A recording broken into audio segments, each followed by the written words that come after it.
I can't remember when I learned exactly that Paul's letter to the Thessalonians is the earliest book in the New Testament. This is hard to fathom because everything seems to spring forth from the Gospels. Those seem like the eyewitness accounts. When I listen to the Gospels, Matthew, Mark, Luke, John, all the accounts of Jesus' life and ministry, it's so firsthand. I imagine myself there in Jesus' presence, listening to Jesus, pondering his words, being healed by him, perhaps not understanding him or jeering him. This is where it seems to start, and then it seems as if everything else trickles out from that. But in fact, there weren't written accounts that we have of the Gospels before this letter to the Thessalonians. So the stories about Jesus must have spread orally. People sharing offhand accounts about this man they encountered, what he did, how he changed their life. And then they wrote letters, like this letter to the Thessalonians, and then the gospel accounts came. It can be a little frightening, maybe dangerous to one's faith or belief to get kind of historical or scholarly when you study the Bible. Maybe it was in college when I learned about this. For some people at my college, it was something of a scandal to hear the Bible spoken about like any other great piece of literature, to have the Bible's authorship and date analyzed. I remember being in a first-year religion class and hearing from my professor, Paul did not actually write the second letter to the Thessalonians. He did write the first letter to the Thessalonians as well as Corinthians, which is actually 5 letters compiled into 2. He wrote Philippians, Philemon, Galatians, Romans, but all the other books with Paul's name on it are pseudo-epigraphical. I thought, okay. It can seem dangerous to talk about this because it makes the Bible appear flawed or makes the Bible seem like it might have holes. But I don't think this is really concerning, especially if you read the Bible, because when you read the Bible, the characters and communities that it focuses on are flawed too. They have holes too. And I don't think we need to be afraid about pointing out the fallibility of our ancestors or the people who have passed this faith on to us, because it makes space for our own holes and failures and inconsistencies. So have that in mind as we probe deeply into this letter that Paul writes the community in Thessalonica. It's a mouthful. We'll probably say it 5 different ways throughout the sermon. So you have 4 select readings from 1 Thessalonians in your bulletin. Marty read the first reading, and there are some particular words in bold that are directing our focus this morning. If you'll notice in the first reading, faith, love, and hope are in bold.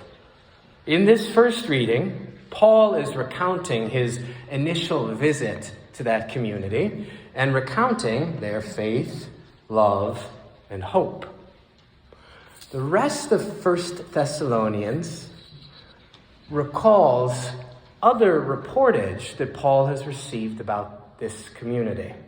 And we don't have any letters that the people from Thessalonica sent Paul, so we have to interpret from what Paul said. It would be like someone wanting to understand what was going on at the Congregational Church of Excelsior in 2024, except they don't have any meeting minutes. They just have old sermon manuscripts in which I told you to be alert, stay awake. Quite logically, the people would think that drowsiness was an issue in our worship. Similar to that, we read from Paul's account, Paul's writing, and have to infer what the problems that community was experiencing, what those problems were. And as we look at the second reading, Paul has left Thessalonica, and then he sends his protege, Timothy, back to get a report on how they are doing. And when Paul recounts Timothy's visit, he brings up faith and he brings up love. But hope is conspicuously absent. And as we read more from 1 Thessalonians, we get a better idea of what might lie behind this hopelessness. That's our third reading. Paul says that people in the community of Thessalonica are lacking hope because Christ has not returned to them. Now, this is another thing you learn if you study the Bible with scholars or in college. You learn that the first Christians thought the end of the world was imminent. Paul himself thought this too. Other letters that Paul writes, 1 Corinthians, kind of show this. There is a passage in 1 Corinthians that is about weddings. But it's not 1 Corinthians 13, love is patient, love is kind. They always read that one at weddings, but they don't read this particular thing at weddings. Paul is talking about getting married, and the gist of his advice from this in 1 Corinthians 7 is that there's no real point in getting married because none of us are going to be around very long. Christ is soon to return. But then Paul says in 1 Corinthians 7, verse 9, quote, "It's better to marry than to be aflame with passion." This is what they don't read at weddings because it's one or the other. You can either get married or you can be passionate, but it doesn't work to have both. So you can use that as reference if your own relationship is lacking zest. Just point to 1 Corinthians 7:9 and say, honey, married people aren't supposed to be passionate anyway. So the early Christian community in Thessalonica thought Christ was soon to return. But days passed and he didn't come. Days passed and he didn't come. Days passed and he didn't come. And they started to lose hope. And they became very worried when people in their community died, as people do. They wondered, what is going to happen to those of us who have died? Because they imagined Christ's return coming before they would die. They imagined being carried up into the clouds, still living like Elijah.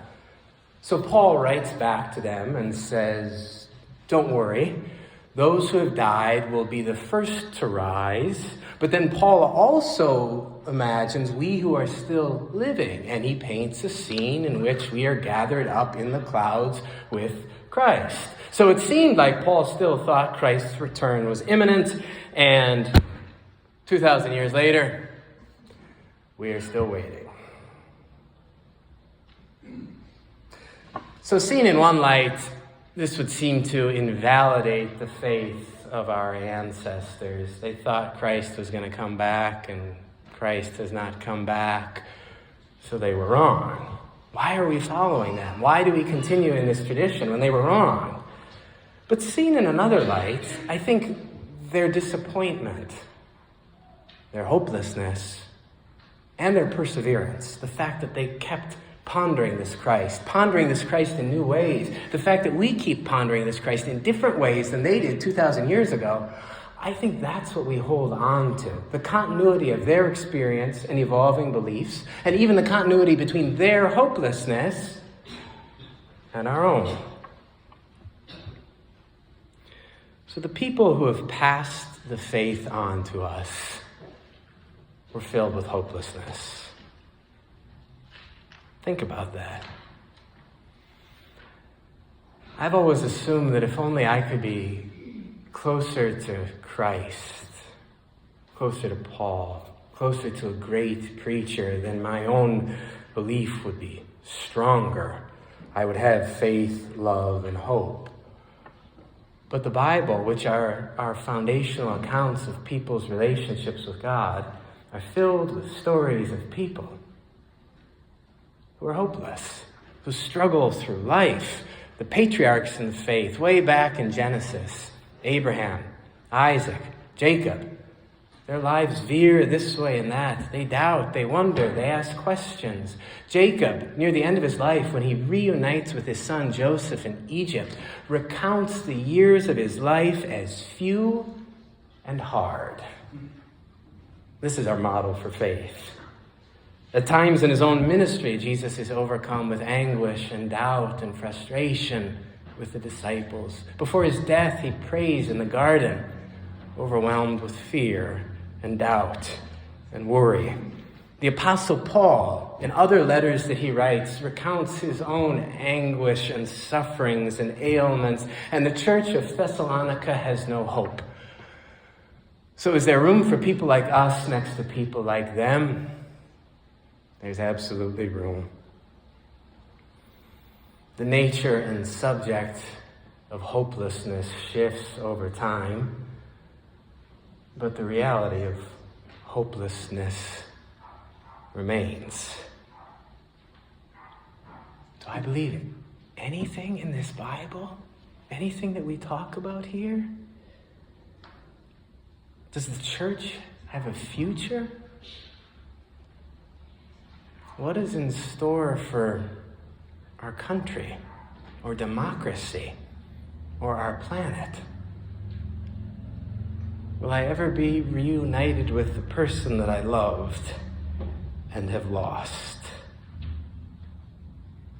Grim questions, grounds for hopelessness, questions we ask, questions that the Thessalonians asked. Recently, I was at a meeting with some other pastors, and we were discussing the case for action in a world where one faces insurmountable odds. And as I was at this meeting, the optimism of my colleagues was very concerning to me. They seemed to think that a well-drafted, well-written statement could maybe undo centuries of grievous harm.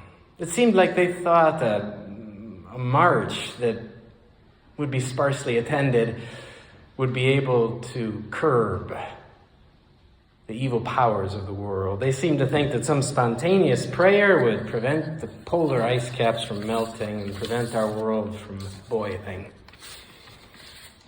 And in times like this, I get a little sensitive about my age, because sometimes it's people who are a lot older than me who are trotting out these ridiculous plans. And I think, well, this is great for you to say. You probably won't be around to see how wrong it is. I might be. My kids probably will be. Your grandkids will be. I was feeling kind of lousy. And so I spoke up about my hopelessness. I said, what if none of this works? What if our statements, our marches, our prayers do nothing? What if we should just be hopeless? Sort of ruined the mood. I went home feeling lousy. And I prayed and got back to writing sermons and thinking about worshiping with all of you. And I opened up Paul's letter to the Thessalonians. And I read about their hopelessness. And I thought, I feel kind of hopeless. Maybe you feel kind of hopeless. And I wondered, what does Paul do for them? How does he respond to their hopelessness? What is his argument or convincing point so that they might have hope? And I didn't find anything until the end. Paul has these very formal greetings and goodbyes in his letter. And the last chapter, the fourth point, 1 Thessalonians 5, Paul closes this letter to this community far away with a stirring exhortation. It's almost as if we are with the Thessalonians on a train, headed into the future, headed somewhere, and we are hopeless. And Paul is on the platform, shouting last instructions to us. Be at peace, Paul says. Encourage the faint-hearted. Help the weak. Be patient Seek to do good, rejoice always, pray without ceasing, give thanks, hold fast to what is good. Paul says, as we hurtle towards the future. It's a rambling, effusive goodbye.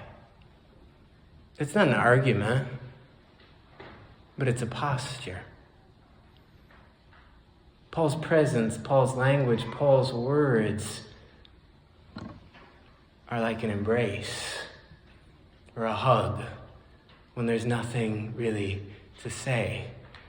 And it made me think about what we do here when we get together week after week after week. All the things that we bring into this place, your own doubts and disbeliefs, your brokenness, your hopelessness, the world's hopelessness, how it all comes into this place and we hold it. We sit together. We hug one another. I think if Paul was here, he would hug you too. He would even instruct you to greet one another with a holy kiss. And just like the Thessalonians, we could go forward, embraced, kissed, held, hopelessly in love. Thanks be to God. Amen.